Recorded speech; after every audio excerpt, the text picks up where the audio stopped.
A Clockwork Orange is one of the most astounding films to ever be released. The film was responsible for not only giving us entertainment, but also provoking the thought that it may even convince people to commit atrocious acts. Most people that have seen this film can attest to its vile contents, and it's a wonder that it was ever even made. And most people that see this film probably take it at face value, instead of recognizing the importance that it had on the world. This can be seen when one researches further into the history, but I personally feel like this film has left me as a different person than the other me that exists in some universe somewhere that's a less corrupted person than I am today. As a child, I likely was first exposed to this film through The Simpsons, and maybe some other pop culture references, but it was really most likely the music video for Rob Zombie's Never Gonna Stop Me that really showed me the aesthetic, even though I probably didn't know what he was referencing. Throughout the years, the A Clockwork Orange inspired the language of the song, which contained lyrics such as "I'm on Durango number 95, take me to the home, kick boots and ultra live, see heaven, flash the horror show," stayed at the back of my mind. I believe that when I was finally introduced to A Clockwork Orange through Bravo's 101 Scariest Movie Moments, that was likely the familiarity that had the scene stick with me. That, and I was also just a horror-obsessed kid that didn't know this wasn't exactly a horror movie.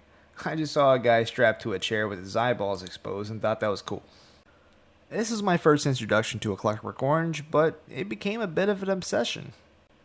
I was required to do a book report as a freshman in high school, and I chose A Clockwork Orange as the topic of my work.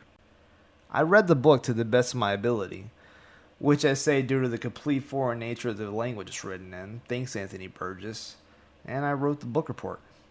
But that wasn't all, though. We were required during the same year, probably even the same semester, to write a one-page fictional story. I wrote about an English maid that was being called to her company headquarters with all of her other maids that were using flying umbrellas to travel. I was trying to be experimental, I guess.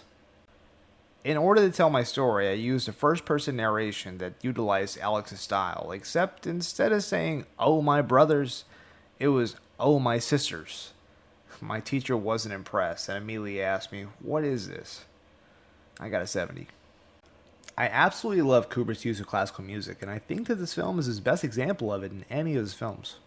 It's astounding in the way it doesn't just provide the audience with a suggestion of how to feel, it commands it. It's like I really know what Alex means when he talks about his obsession for the Ludwig van.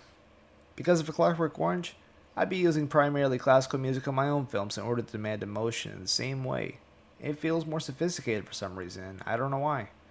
But I do know that it feels like one of the most effective scoring genres you can utilize whenever you're in post-production.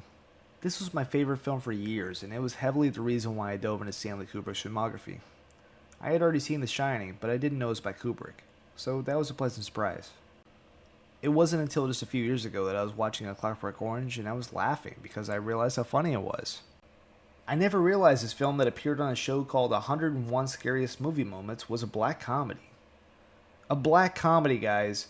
I went through a whole phase where I watched only black comedy movies back to back.